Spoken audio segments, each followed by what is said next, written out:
So ఇప్పుడేమైపోయిందంటే ప్రెజెంట్‌గా last ఒక 3 years నుంచి గనుక మీరు ఒకసారి చూసినట్టయితే, హ్మ్. ఈ ఆర్టిఫిషియల్ మార్కెటింగ్ వల్ల హ్మ్. అటు ఇప్పుడు కంపెనీస్ ఇబ్బంది పడుతున్నాయి. And at the same time ఏంటంటే కస్టమర్స్ ఇబ్బంది పడుతున్నారు. హ్మ్. ఈ ఆర్టిఫిషియల్ మార్కెటింగ్ అంటే ఏందంటే కృత్రిమంగా ఒక మార్కెట్‌ని క్రియేట్ చేయడం అన్నమాట. హ్మ్. సో ఏంటంటే ఇప్పుడు మీరు ఫర్ ఎగ్జాంపుల్ మీరు ఒక సంస్థలో మీరు పర్చేస్ చేద్దాం అనుకుంటారండి. హ్మ్. ప్రీ లాంచ్ ఆఫర్ పేరిట ఒక రేట్ ఉంటుందండి. హ్మ్. మామూలుగా ఎంత అంటే ఆహ్, మామూలుగా 5000 రూపీస్ అక్కడ రేట్ ఉందనుకోండి. హ్మ్. 3000 రూపీస్ లాగా మీకు ప్రీ లాంచ్ ఆఫర్‌లో మీకు ఒక రేట్ ఇచ్చేస్తారు. హ్మ్. ఇచ్చేసిన తర్వాత ఏమైపోతుందంటే కొద్ది రోజుల తర్వాత వీళ్ళే కృత్రిమంగా 6 మంత్స్‌కి ఇంత పెరిగింది. 8 మంత్స్‌కి ఇంత పెరిగింది. మళ్ళీ దాని తర్వాత ఫస్ట్ ఫ్లోర్ అయిన తర్వాత ఇంత పెరిగింది. హ్మ్. అలా కృత్రిమంగా పెంచుకుంటూ ఏమైపోయిందంటే ఆ ప్రాజెక్ట్ అయ్యేలోపు ఇది కాస్త 80,000 నుంచి 9,000 మధ్యలో అయిపోయిందండి. హ్మ్.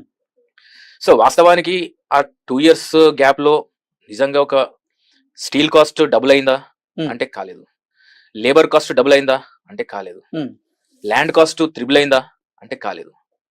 అంటే క్రమంగా పెరగాల్సినటువంటి రేటు కృత్రిమంగా 4 గోడల మధ్యలో కంటైనర్ ఆఫీస్‌లో కూర్చొనేసి వీళ్ళు రేట్లు పెంచుకుంటూ పోతున్నారు.